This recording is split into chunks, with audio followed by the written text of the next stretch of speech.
memang saya temukan secara pribadi banyak ikhwah yang sudah ikut sunnah, memang kesannya sombong, seperti misalnya nggak mau senyum dengan orang, tidak mau memulai memberikan salam, gitu kan?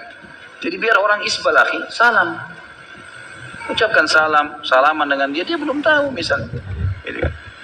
Kalau habis sholat karena tidak ada perintahnya, tapi kalau orang itu tidak mengerti, dia niatnya mau salaman, antum jawab salamnya, tidak berdosa itu. Nggak berdosa kita menjawab salamnya dia. Jangan antum tolak.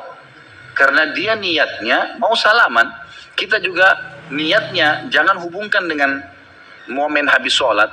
Karena orang muslim mengulurkan tangannya, kita salaman sama dia. Yang penting jangan kita yang memulainya, gitu kan? Hanya seperti itu. Jadi kita bisa sebenarnya mengemasnya supaya dia tidak menjadi hal yang dilarang. Gitu. Assalamualaikum warahmatullah. Assalamualaikum warahmatullah. Dalil dan contoh ada. Apa itu? Begitu selesai Quran surah keempat ayat 103. Fa idza qadaytumus salata fadhkurullaha.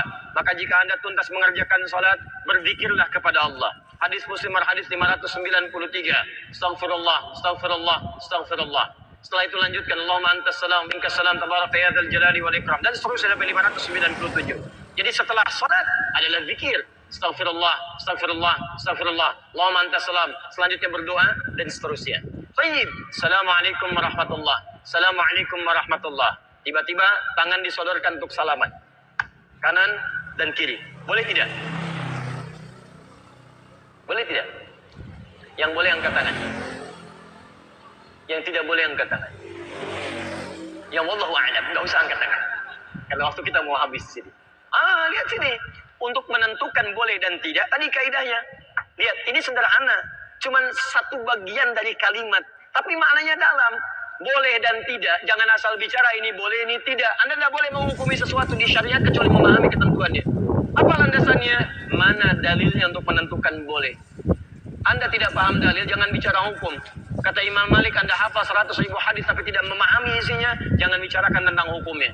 Apalagi Anda yang tidak hafal hadis baru tahu terjemahannya, tiba-tiba memberikan hukum pada orang lain yang lain. Awas, hati-hati. Nah, bagaimana menentukannya? Apa dalilnya? Tayyib. Hadis riwayat At-Tirmidzi menyampaikan dari Nabi SAW, "Ma min muslimaini yaltaqiyani fayatasafahani illa ghufira lahuma qabla an yatafarraqa."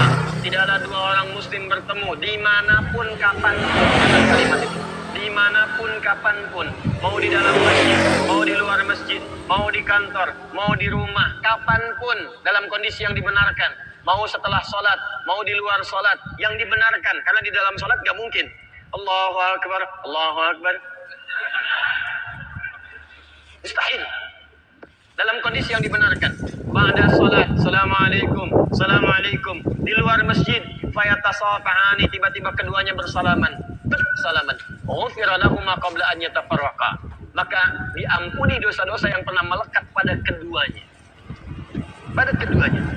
Ini pernah membicarakan kepada orang ini pernah berprasangka yang tidak baik, tiba-tiba salaman. Tapi salamannya menggunakan tasafah. Dari kata safaha, sesuatu yang lapang hatinya. Jadi ketika bersalaman itu ada kelapangan dalam hati. Masya Allah, salaman. Maafkan Pak ya, kalau selama ini ada yang khilaf saya juga sama. Jadi lapang suasana hati. Itu begitu belum lepas ini, yang pernah melekat di antara keduanya. Ingat kalimatnya bukan salaman biasa. Kalau cuma begini, satu nengok ke barat, satu ke timur, masyriq wal maghrib, nambah dosa. Apa kabar? Baik. Satu dosa, yang ini dosa. Jadi begitu Anda salaman, saya tasafahani, lapang hati, ghufira lahum qabla an yatafarraqa, turun ampunan Allah pada keduanya sebelum dia berpisah. Begitu berpisah, sudah tidak membawa dosa di antara keduanya. Baik. Sekarang persoalannya, Assalamualaikum warahmatullah. Assalamualaikum warahmatullah. Tiba-tiba salaman. Tak kanan, tak kiri. Dalilnya ada yang tadi. Karena hadis tadi tidak membatasi. Mau nggak ada sholat, mau di luar masjid, mau jauh dari sholat, yang penting salaman. Boleh tidak? Boleh kalau bicara dalil itu boleh. Cuman persoalannya contoh tidak ada. Kaidah mengatakan kalau tidak ada contoh, ya tidak ada masalah. Yang penting ada dalil. Karena patokannya dalil ada. Karena tidak setiap kesempatan Nabi mencontohkan itu dalilnya ada. Tapi kaidah mengatakan kalau dalil plus contoh bertemu dalil tanpa contoh, maka dahulukan dalil plus contoh dan akhirkan dalil tanpa contoh. Paham?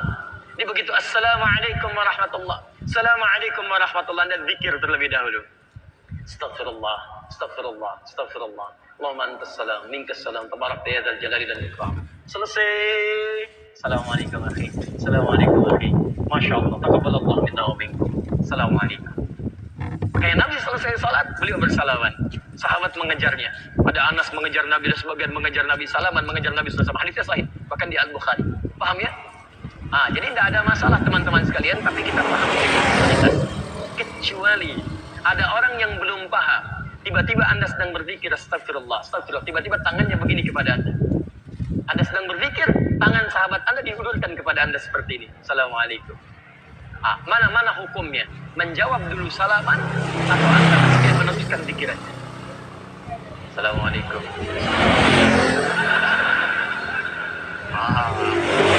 Hati-hati. Setiap penghormatan pada seseorang, maka kaidahnya menjawab penghormatan itu wajib hukumnya didahulukan dibandingkan meneruskan sunnah yang dilakukan. Menyampaikan salam sunnah, menjawab salam wajib hukumnya. An-Nisa ayat 86. Fa idza hayyitum bi tahiyyatin fahayyu bi ahsana minha aw rudduha. Jika Anda diberikan penghormatan dalam bentuk salam kalimat atau dalam bentuk ekspresi atau dalam bentuk gestur, maka wajib Anda meresponnya dengan yang lebih baik daripadanya. Dengan kalimat assalamualaikum, jawab dengan yang lebih baik. Waalaikumsalam warahmatullahi wabarakatuh.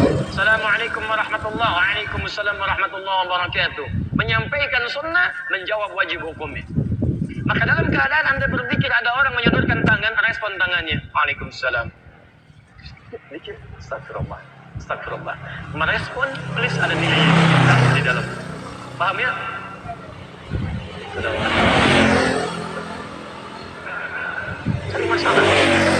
Jadi masalah. Direspon, jenggot baru 3 nggak ngerespon.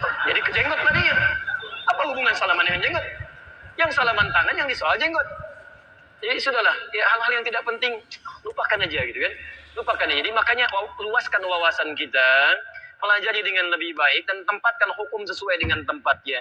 Sehingga setelah belajar, yang biasa salaman pun mengerti. Oh, rupanya zikir didahulukan, habis zikir saya salaman. Maka dia tungguin habis zikir. Begitu mau salaman pulang. Ya, bisa itu kan? Mungkin besok salamannya. Bismillah. Enaknya. Jelas ya?